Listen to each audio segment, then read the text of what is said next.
Welcome back for vocabulary session, and the part of vocabulary session is under process idioms and phrases. That is the most important section of the vocabulary section.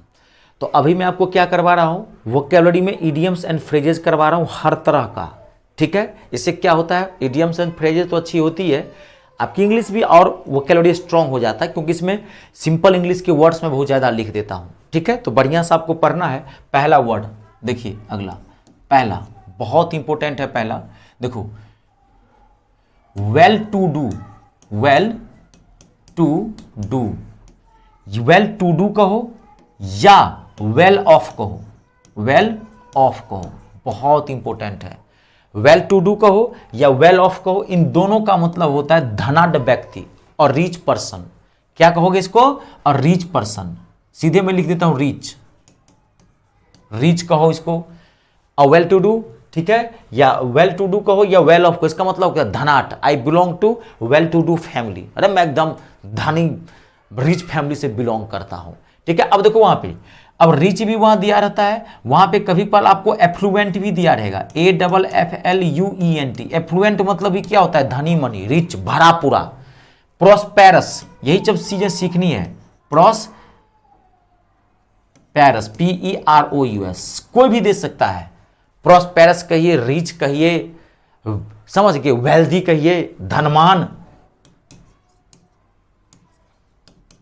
धनी money family से जो होते हैं उसे क्या बोलते हैं, well to do family या वेल ऑफ फैमिली, ठीक है। अगला बहुत इंपॉर्टेंट है, अगला देख लेना, ऑयली टंग, OILY, ऑयली टंग, TONG, ये तो जानते होंगे।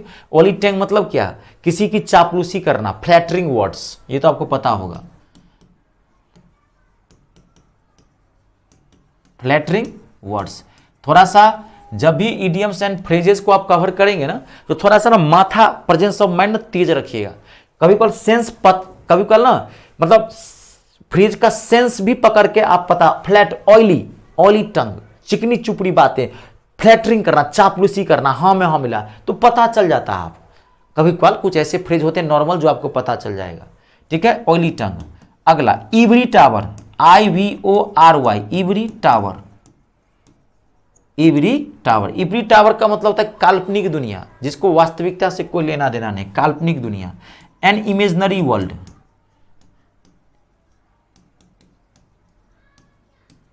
एंड इमेजनरी, ख्याली पुलाव समझते हैं, तो खाली भर दिन खाली पुलाव बनाते रहता है, MTS में नौकरी लग जाएगी यार, दिखाएंगे पड़ोसी को, एक बार तो खाली लगने दे मंत्रालय में, रक्षा मंत्रालय में एक बार लग जाए, डिफेंस मिनिस्ट्री में, तोड़ के रख देंगे इसको, भाला मारेंगे, पहले 50,000 रुपया आएगा, गाड़ी लेंगे, बंगला लेंगे, ठीक है।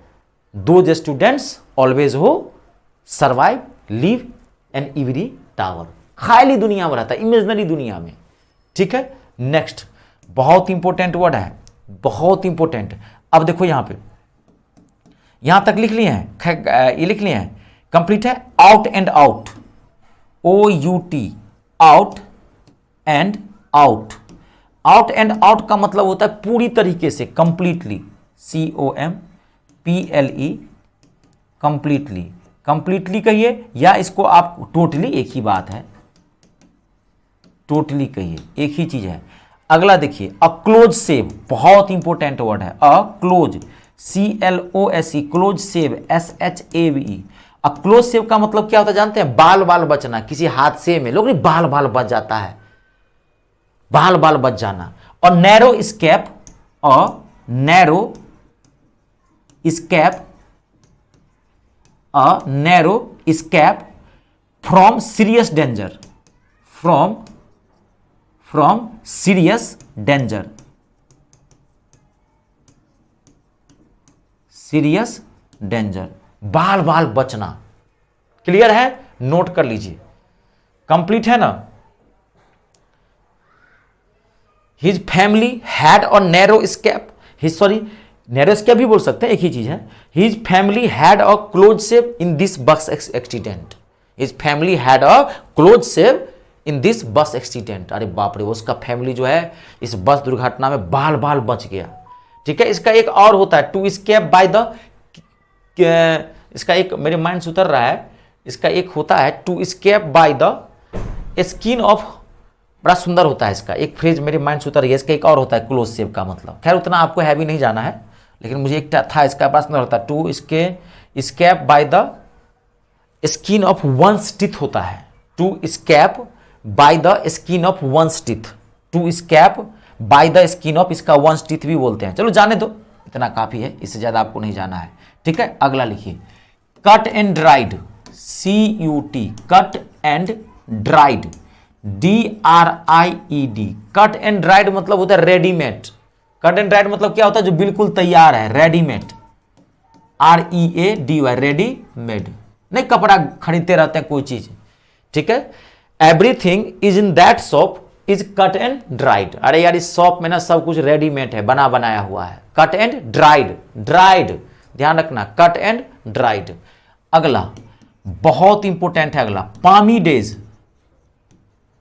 पामी PALMY, पामी डेज को या हेल्सियन डेज को HALCYON, हेल्सियन डेज कहियो। ऐसे दोनों के मीनिंग तो सेम है लेकिन थोड़ा सा अंतर है, वैसे बता देता हूं, ऐसे जरूरत नहीं है आपको। पामी डेज कहिए या हेल्सियन डेज के, इसका मतलब होता है खुशी के दिन, खुशी के पल, ठीक है, खुशी के पल या खुशी के दिन। The days of happiness, the days of happiness, happiness. अब जानते हैं वहां पे आपको दे देगा एफ्लुएंट डेज, इसको दे देता है वहां पे एफ्लुएंट डेज, प्रोस्पेरस डेज, तो खुशी के दिन वही ना हुए, थोड़ा सेंस पकड़ लेना। अन दोनों का मतलब एक ही होता है, ठीक है, मोमेंट्स ऑफ हैप्पी डेज, कैसे भी दे सकता है, खुशी के दिन, पकड़ लीजिए बात को, ठीक है। पामी डेज कहिए या हेल्सियन डेज के, लेकिन अंतर है, हेल्सियन डेज का यूज वहां करते हैं अगर कोई घटना, खुशी के दिन अगर आपके पास्ट में बीते दिनों, अरे यार मैं गांव गया था, मेरे लिए वो जो पीरियड था खुशी का दिन था, when I went to my village that was the period of halcyon days, बड़ा खुशी के पल थे जब मैं गांव में था, तो ये पास्ट के लिए यूज करते हैं। ऐसे इससे कोई फर्क नहीं पड़ेगा, मीनिंग दोनों की सेम होती है, हैप्पी डेज के लिए यूज करते हैं। आई बात समझ में, क्लियर है, देख लीजिए बहुत इंपॉर्टेंट है। अगला to ask for, to ask for, to मैं इसलिए लगा दिया हूं, अगर किसी वर्ड के पहले अगर मैं कभी टू लगाऊं तो समझ जाना ये वर्ब है, फ्रेजल वर्ब बोलते हैं इसको, ठीक है जी। To ask for, to ask for मतलब होता है डिमांड करना, टू डिमांड, ये सिंबल है। टू किसी प्रिंसिपल वर्ब के पहले ना नॉर्मली टू लगाया जाता है, इन्फिनिटिव फॉर्म में रखते हैं, 2+V1 नहीं रखते हैं, तो to demand, to demand, to ask for, to leave for, to leave बहुत इंपॉर्टेंट वर्ड है, to leave for, to leave for का मतलब होता है कहीं से जाना, टू गो। जैसे आप ये भी कह सकते हैं I am going to Mumbai, आप ये भी कह सकते हो I am living for Mumbai, एक ही बात है। लोग समझता है लीव फॉर मतलब मुंबई छोड़ रहा है वो, ना ना ना ना, लीव फॉर मतलब जाना, I am going to Mumbai और I am living for Mumbai, both can be spoken, both the sentences have same meaning. Clear है, देख लीजिए कंप्लीट, जहां दिक्कत हो मुझे पूछ लीजिए। अगला अगला बहुत इंपॉर्टेंट वर्ड है, ऑटेंड और तो मैं लिखा दिया था, अ व्हाइट एलिफेंट, WHITE, अ white elephant, ELEPHANT।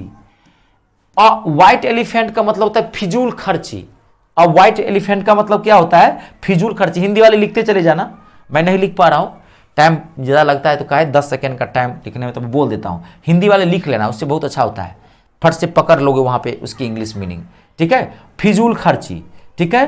Costly, costly लिख लिए या यूजलेस लिख लीजिए, जो लिखना है लिख लीजिए, यूजलेस लिख लीजिए। कभी कभार वहाँ पे ट्रबल, यूजलेस, LESS, यूजलेस। कभी कभार ट्रबल सम भी दिया रहता है, TROUBLE, ट्रबल सम। पोजेशन, व्हाइट एलिफेंट, फिजूल खर्ची, फालतू में, जिसमें आपको जरूरत नहीं था वहां पे आपने खर्च कर दिया, एक्सपेंस कर दिया, यूजलेस एक्सपेंस समझिए सेंस में। लेकिन वहां पे एक्सपेंस कम देखे है मैंने, अक्सर वहां पे पोजेशन से रहता है, यूजलेस पोजेशन, खराब, तो पोजेशन दिया रहता है इसलिए मैंने पोजेशन लिखा था। एक्सपेंस तो आपको पता चल ही जाएगा वहां पे। क्लियर है, नोट कर लिए हैं, देख लीजिए। Safe and sound, safe and sound. इसका मतलब होता है बिल्कुल पूरी तरह से सुरक्षित, कोई घटना घटी, कोई बात हुई तो उसमें बच गया, पूरी तरह सुरक्षित। Secured and unharmed, secured and unharmed, unharmed. कभी कल सिंगल ही देता है, कभी कल ज्वाइंट दे देगा, अनहार्म्ड यानी कि एकदम बिल्कुल स्वस्थ, वेल, कोई दिक्कत नहीं है। ठीक है। डेड श्योर, डेड श्योर, आप जानते होंगे डेड श्योर का मतलब क्या होता है, एकदम पक्का, श्योर, डेफिनेट, डेड श्योर। ठीक है। I am dead sure to pass the examination, I am dead sure to pass the exam, मैं बिल्कुल निश्चिंत हूं, ये एग्जाम मुझसे क्रैक है, एकदम टेंशन, डेड श्योर हूं मैं, उस सेंस में यूज करते हैं। जहां पे फुल डेफिनिटी हो वहां पे यूज करते हैं। अगला ये लिख लिया आप, देख लीजिए, कंप्लीट है, कोई दिक्कत तो नहीं। अगला देखिए, अब है इसमें बहुत इंपॉर्टेंट मैं लिखाने वाला हूं एक साथ, एज टू, एज फॉर, एक मिनट, एज टू, चलो यहां नहीं, स्पेस नहीं बचेगा, यहां इसको हटा देते हैं, अगले बार में लिखाते हैं, रुक जाइए, यहां थोड़ा स्पेस चाहिए इसके लिए, एक मिनट, यहां मैं एक आपको लिखाता हूं। ये अब एक लिखिए आप, again, again and again, again and again, time and again, time and again, over and over again, over and over again. इन तीनों का मतलब होता है बार बार, रिपीटेडली, बार बार, रिपीटेडली, रिपीटेडली। ठीक है। You make a mistake again and again, you make a mistake again and again. Make a mistake समझते हैं ना, गलती करना, ये जानते हैं ना आप लोग, मेक अ मिस्टेक, ये पता है ना। मिस्टेक के साथ हमेशा मेक लगाना, डू अ मिस्टेक कहोगे गलत हो जाएगा, ये सबको पता है ना। पहले मैं ये आपको क्लियर कर दूं, डू अ मिस्टेक नहीं होता है, डू अ मिस्टेक होता ही नहीं है। क्या होता है, मैं बताया था, make a mistake, make a mistake, गलती करना, मेक अ मिस्टेक, गलती करना, ये ध्यान रखिएगा कभी भी। Make a promise, make a call, ये मैं बता दिया हूं, मेक अ फूट, गलती करना। ठीक है। अब अगला देखिए, बहुत इंपॉर्टेंट है अगला, अगला देखिए, as to, as for, as regards, बहुत इंपॉर्टेंट वर्ड है। As for, as to, as for, as regard, इसमें होता है with regard to, with regard, with regard to, with respect to, with respect to. इन सारे फ्रेज की meaning एक ही होती है, इसका मतलब होता है किसी के संबंध में, किसी के बारे में, अबाउट, अबाउट कहिए या इन कनेक्शन विथ कहिए, इन कनेक्शन विथ कहिए, ठीक है, या अबाउट कहिए। ठीक है। आई डोंट नो एनीथिंग अबाउट, या आप जो बोल सकते हैं इसमें से कोई नहीं, I don't know anything as to his character, I don't know anything as to, as for, as regards, with regard to, with respect to his character, मैं उसके कैरेक्टर के बारे में कुछ नहीं जानता। अबाउट किस सेंस में इसका यूज करते हैं, बहुत इंपॉर्टेंट है, इन कनेक्शन के में अक्सर यहां कंफ्यूज करता है, विथ रिस्पेक्ट टू, अक्सर लगता है रिस्पेक्ट में, नहीं, ये बहुत इंपॉर्टेंट वर्ड है, आप बढ़िया से लिख लेना, बढ़िया से देख लेना, देख लो। ऐसे ही एक वर्ड और है, कंप्लीट है यहां तक, बस एक मैं आपको और लिखाऊंगा आज, उसके बाद यही देखिए। फेयर एंड स्क्वायर का मतलब तो समझते होंगे, बड़ा नॉर्मल है, फेयर एंड स्क्वायर, नहीं पता है कोई बात नहीं। फेयर एंड स्क्वायर का मतलब होता है ऑनेस्ट, ईमानदार, sincere, fair and square, my father is a fair and square person, ये सब हाई लेवल इंग्लिश है। अब आपको देखना यहां पे बहुत इंपॉर्टेंट मैं आपको लिखा रहा हूं, ठीक है, देखो बहुत important, to get rid of, last है, to get rid of, RID, याद रखना। और जब भी याद रखना इसमें ऑफ लगाया गया है तो ऑफ ही लेगा, ये फिक्स है। फ्रेज में किसी भी वर्ड को कभी भी उसके साथ टेम्परिंग मत करना, फ्रेज फिक्स होता है, ठीक है। Get rid of, to get quit of, QUIT। अब इसके साथ ऑफ आता है तो ऑफ ही आएगा, ये आपको ध्यान रखना है। To throw away, THROW, throw away, AWAY। Throw away मतलब थ्रो अवे, ये तो टू लगा रहा हूं जो प्रिंसिपल फ्रेजल वर्ब की पहचान है, ठीक है। To dispose of, to dispose of, इन चारों फ्रेजल वर्ब की मीनिंग सेम होती है। इसका मतलब होता है छुटकारा पाना, निजात पाना, किसी चीज को छोड़ देना। To leave, to quit, to leave या टू क्विट, छुटकारा पाना, निजात पाना, किसी चीज को छोड़ देना।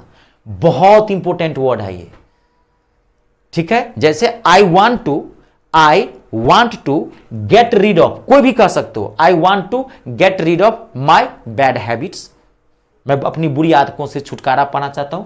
आई want to get quit of my bad habit, I want to throw away of my bad habits, I want to dispose of my bad habits, मैं अपनी बुरी, कोई भी चीज कह सकते हैं, क्विट के सेंस में यूज करते हैं।